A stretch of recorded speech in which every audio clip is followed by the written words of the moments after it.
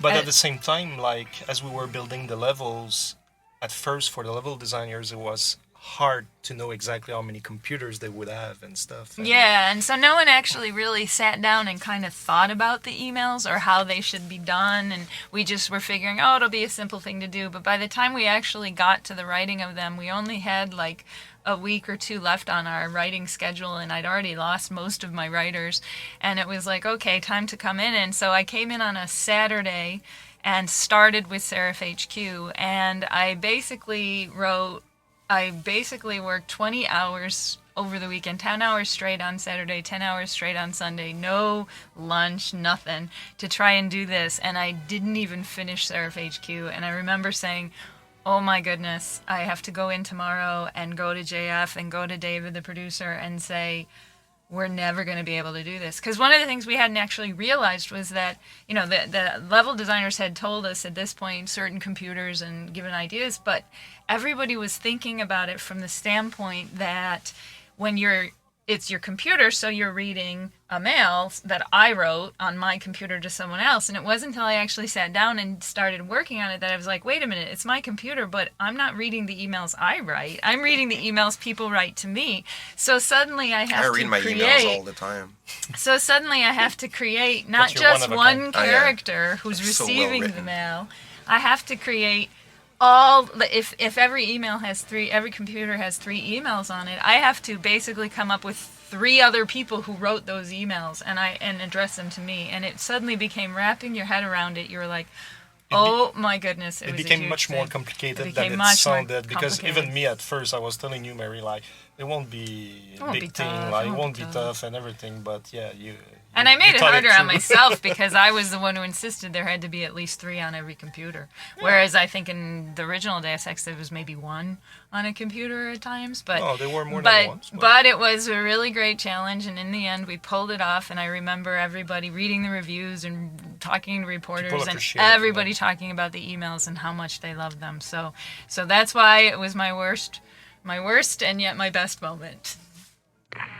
The boss called in a specialist.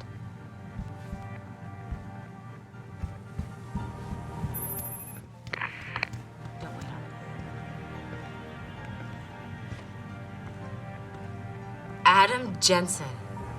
Didn't think we'd see you back this soon. Guess you were luckier than most. Don't get me wrong, I'm glad you survived. I'm just amazed at the speed of your recovery. Yes, it's me. I know. But we're in no danger.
So with this one, the Final Fantasy poster, it was quite an adventure. Yeah, that's one of the concept artists who had this idea, and he just he's like, it was not too long after we were bought by Square Enix, so he had the idea to do this little poster, and it's Final Fantasy 27, obviously, because the game takes place in 2027, and he just put it like this for the fun of it, and it became something really, really big because we wanted to keep it.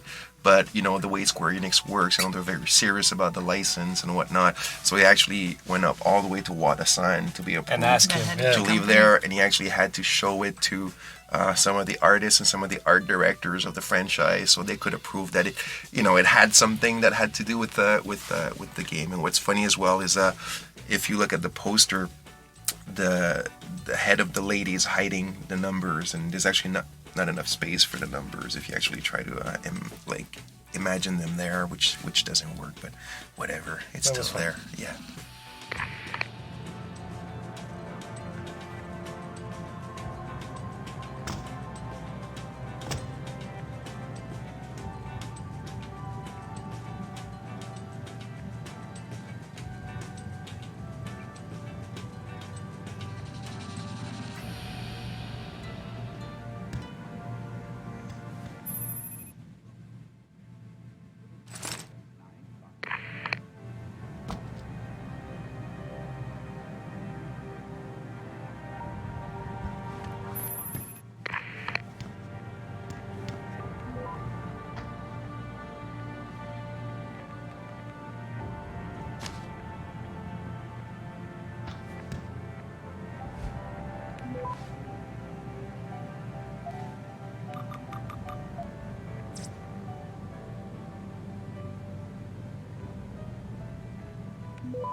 About time. What happened? You get stuck in an air duct on the way over? Yeah, nice to see you too, Francis. Something's wrong with my retinal display. Can you fix it? If it's what I think it is, probably. Of course, it might. Looks like your left and right imaging processors weren't completely in sync. But don't worry, your Sentinel health implant will kick in soon, repairing any damage that might have caused. Your retinal display should be fine now. Its recognition software won't be picking up hostiles yet, but you should be seeing radar and targeting reticules. Biomedical data too, if you're in pain. Right. We done here? Because Seraph is waiting for me at the helipad. I know. Radicals have broken into our manufacturing plant and taken hostages. Maybe this time you'll actually save people.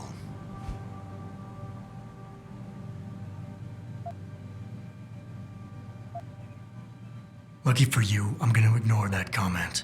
We're done here. Oh, and by the way, Jensen, I know you've gone through a lot of physical changes of late, but you didn't become a woman. Stay out of the ladies' restroom.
As enjoyable as this little chit-chat has been, isn't Sarif waiting for you at the helipad?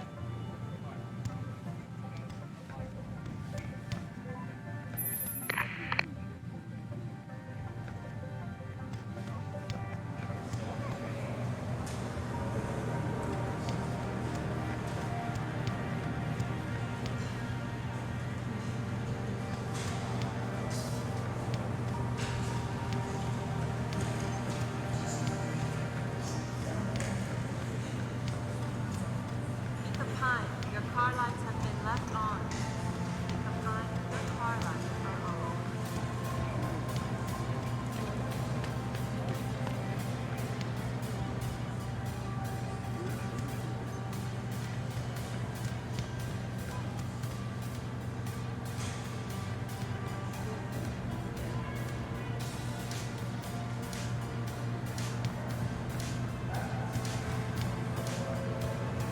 As soon as I can.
So as you walk around Seraph HQ, you'll see on all the doors, or near all the offices, are the names of the employees. We kind of did this all at once, very quickly. One of the level designers said, well, we need to name these people, and we had no idea. So I assigned it to one of the writers, Mark, and he had the great idea that since this is a scientific research and a thing in the Renaissance style, why don't we make up names? Why don't we take names of scientists and Renaissance thinkers from the past and painters and kind of mix them up? So a lot of the people in here, with the exception of Will Rossellini, are actually these references to ancient, to Renaissance thinkers and painters and artists.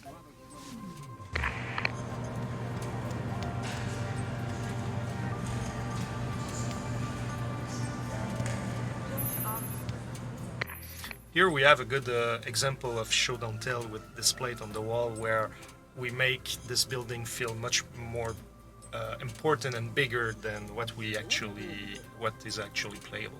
And I remember the first version of it when I was playing it, the level artist had slapped up a sign, and it basically just had 3 floors to the whole building, because that's really all you get to explore. But when you're outside, it's humongous. Yeah, and I'm like, wait, guys, we got to have more in there. We got to have like more offices and more things to show this. So we ended up submitting a list to him, and some of the things we wanted didn't get in there. Like we wanted a cafeteria named the Swallow's Nest, named after one of the writers who worked with us. And then the whole part about this is all under construction, it ended up helping us to explain why you only go to a few floors, and yet also tie into the story.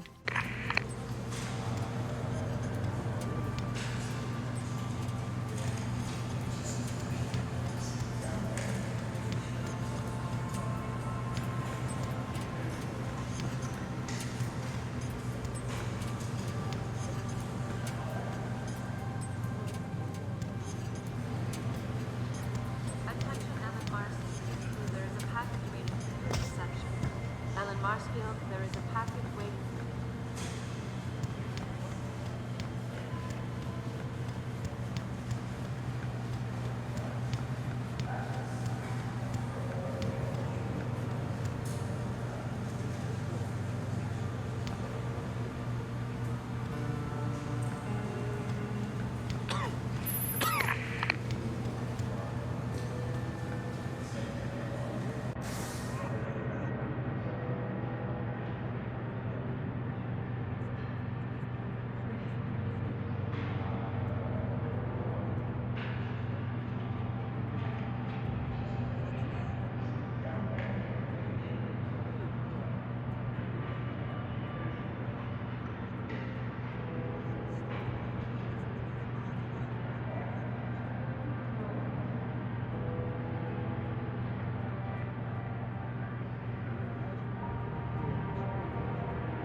Dr. Sandusky, please report to Testing Lab 1C. Dr. Sandusky to Testing Lab 1C.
Jensen, nice surprise. Sarif is bringing in the big guns to handle the break-in, right?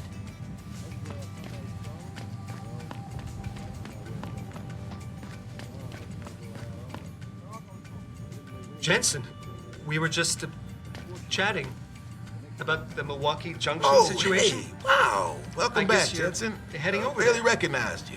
You're looking good. Remarkably good. I think I saw Farida heading to the Seriously, helipad. man, I'm glad You should you're probably back. join her. I feel safer already.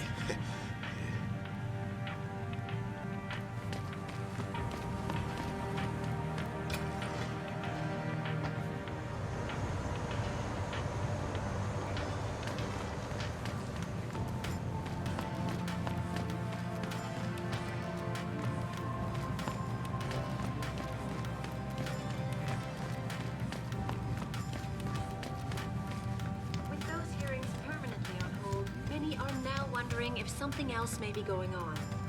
Is David Sarif hiding something?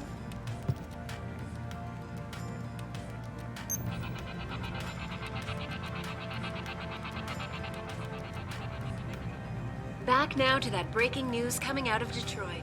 Police are still not saying much about the situation, but sources tell me that a militant group of pro-human activists have raided a Sarif Industries plant. So that's pretty funny. If you look at this pizza box here, it's Maggio's Pizza, and that's actually one of the texture artists. And if you look at the face on it, that's actually his face. And throughout, I think it's in Detroit. There might be one in Hangsha as well. You see the actual restaurant as well, with his name and his face on the window. So that's the kind of stuff we did. We did a lot in the game, which is. Did he become rich with that? Well, I haven't seen him for a while, so I think he's probably very rich. Yeah. Retired. Yeah, retired. Yeah.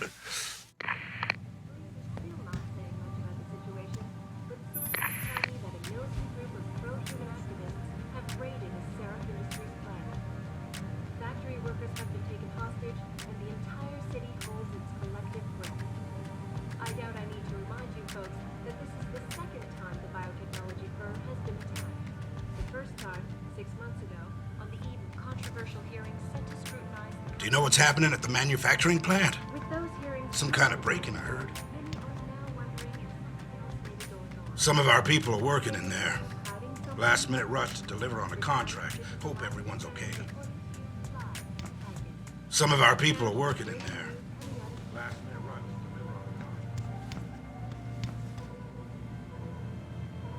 Jensen? Jeez, wasn't expecting you back for weeks yet. Sorry, Mr. Jensen, but things are really unsettled right now. Mr. Pritchard in the tech lab can probably tell you more. Sorry, can't talk right now. Too much work Good to these have you days. back, though. You're looking great. Sorry, can't talk right now. Too much work these Good days. to have you back, though. You're looking great.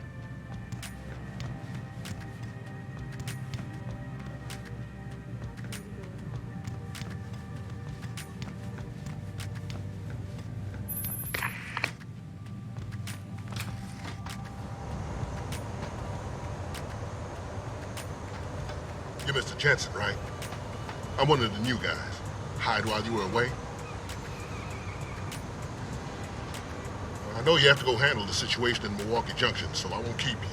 Just wanted to say I'm glad to be on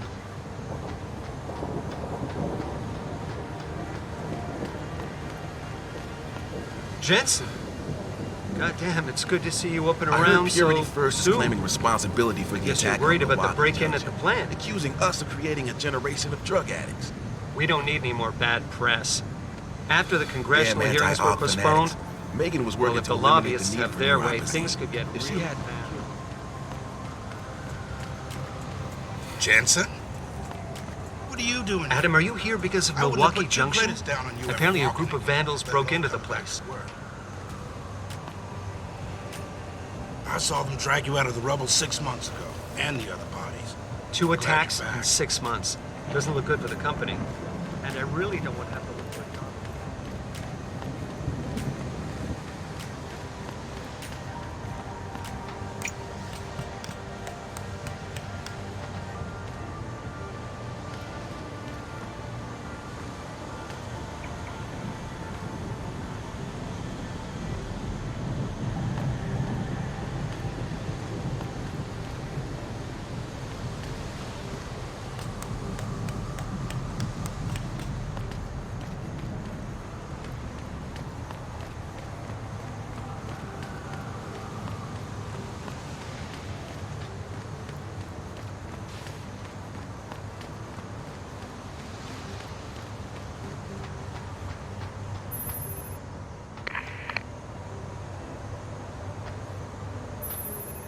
So here's the VTOL, or the VTOL, Adam's chopper, or Farida's chopper. This is definitely one of the pieces of hardware that I really, really prefer in the game. I mean, one of my favorite ones. I think it's a perfect mix of really, really almost hardcore sci-fi design, yet with a lot of credibility to it, where you can easily imagine this is where things would go, you know, in 20 or 30 years from now. I just really love it. I've always wanted to make a little, you know, model of it, you know, kind of like a scratch build with it looks really good. It looks really good. Just buying pieces of model kits from airplanes and stuff like that, and just like from the pieces actually build that. And yeah, it has a lot of character, and that's it. Really like it. And speaking of character, since the VTOL is also very much associated with Farida, Farida Malik, Farida was actually a character who was not originally thought to be a very important character in the game. I think it took a long time before we actually gave her a name. In fact, at first we were calling her Farina, but then everyone here was saying, Mary, that means wheat in French. Flour. And it's flour in French. It can't be that and everything. So, Yeah. but she really wasn't intended to be this big character at all in the game. And then as we continued developing the game and writing the scripts and starting to add more player choice into dialogues, she ended up becoming, and it makes sense when you think about it, because she's one of your constant companions. So she ended up coming within the development process itself, developing into a very, very big character. And I think our original backstory for her was she was supposed to be of Muslim descent, and we originally wanted to have her use Arabic language and swear words and everything. We tried it. But then when we ended up casting the actress as 100% American. Well, because here's the thing, what I remember is, and you had a strong affection for the character because it was based on a character in Battlestar Galactica. I think that, well, you were saying as a reference. A little bit. It was like Starbucks. As a reference. Yeah, as a reference, yeah. So we had that, but then she's got to be Arabic.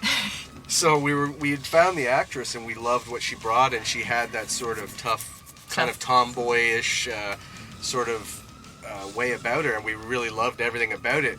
But every time we would have dialogue where she'd have to swear in Arabic to kind of give her that, you know, where she comes from, it just always sounded really forced. It just never worked. Like she would nail the pronunciation, but it's just, you know, it's not natural. We pretty much figured the first time that she did it, that was like, okay, we're dropping all that right now, So and we're just going with the American. Yeah, Mary quickly adapted it. We kept the character. We kept her origins. We just removed the swearing from the Arabic language and kept her North American, and it worked well. Yeah. Also, another thing, the thing on her face above her lip, like actually in the game it looks like a beauty mark, but it's supposed to be a monaural piercing, and it just didn't really come out all that well in the game. So everybody, like, there's a lot of fan art about Farida, and they put a beauty mark, but it's supposed to be a little piercing. No, you know the truth. No, you know the truth. Say that again? I always thought it was a piercing. Cool, so we were too, thinking it was a piercing.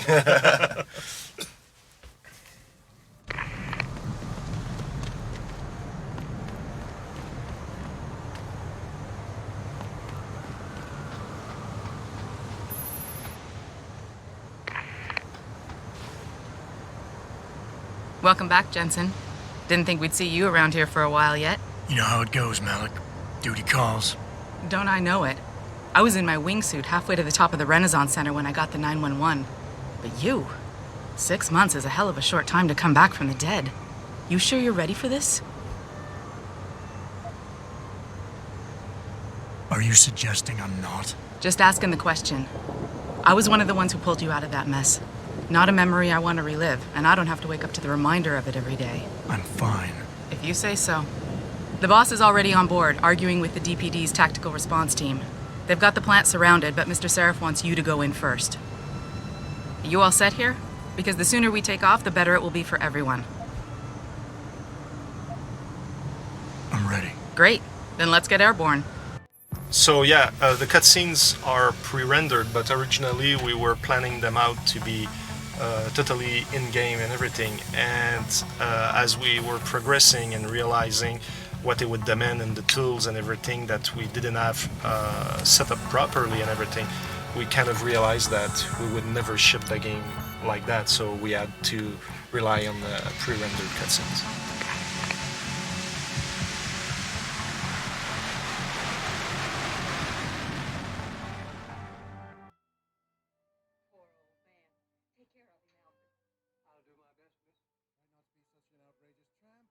What's that? Nothing, miss.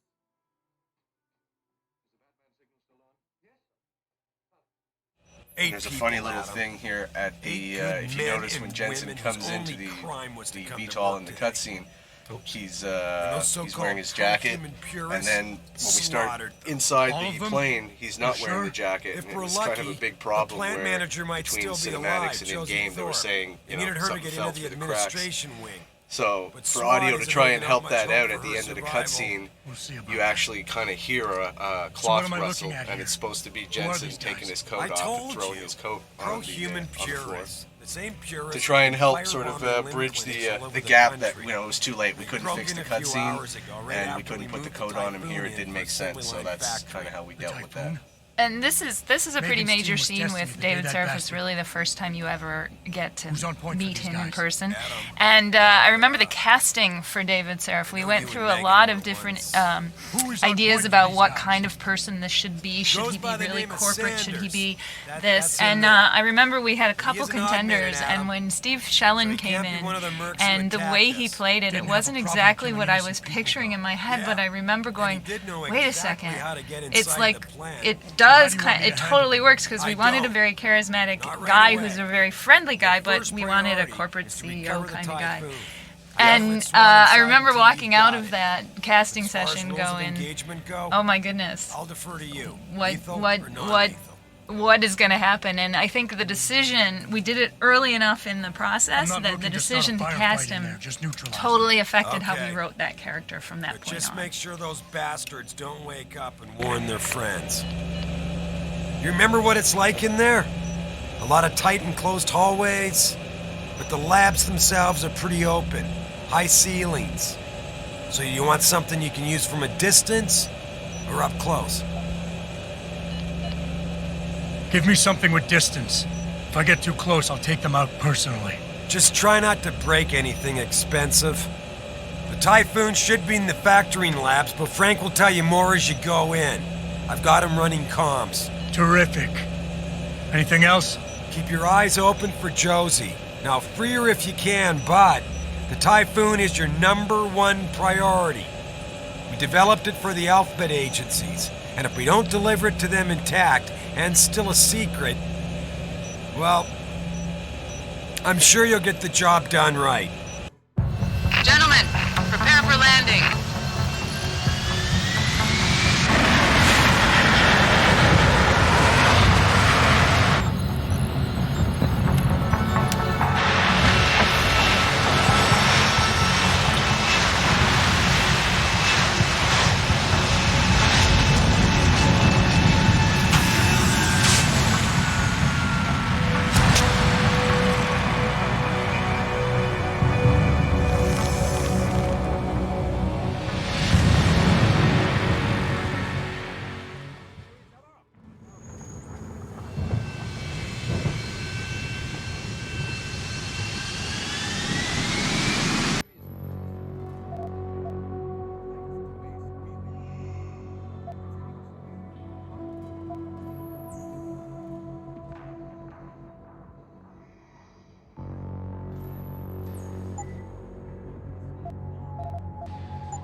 our security guy, right?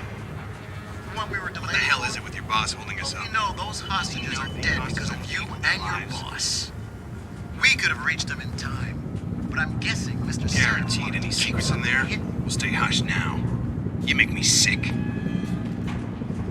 We could have reached them in time, but I'm guessing Mr. Guaranteed any secrets in there will stay hush now.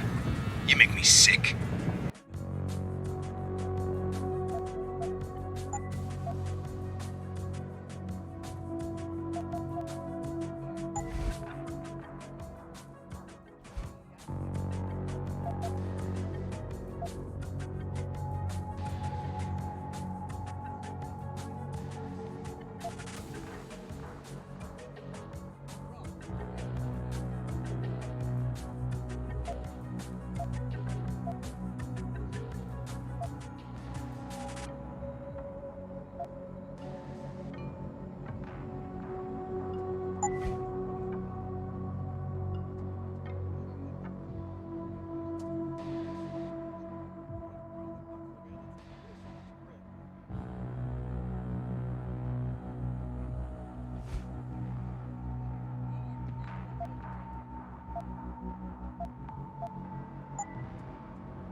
Smacked the hell out of it. Found so many loopholes. Then masturbated in excitement. All right. My two favorite things about the Batman comics were the tortured sense of morality our hero exhibited as he wrestled his inner demons, and when wrinkled old prunes would slowly move around their mansions in silence for pages at a time. Ah, surely the most evil supervillain of them all, the disability claim faker. Junior Texan home playset. This was a much trickier process before they invented Viagra.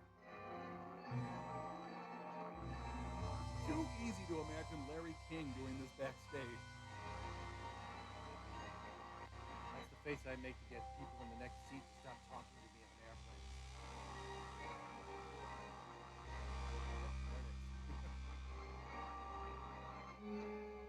And 3% closer to becoming Estelle Getty. Well, time to go pay for sex, most likely. This guy pretty much had to become either a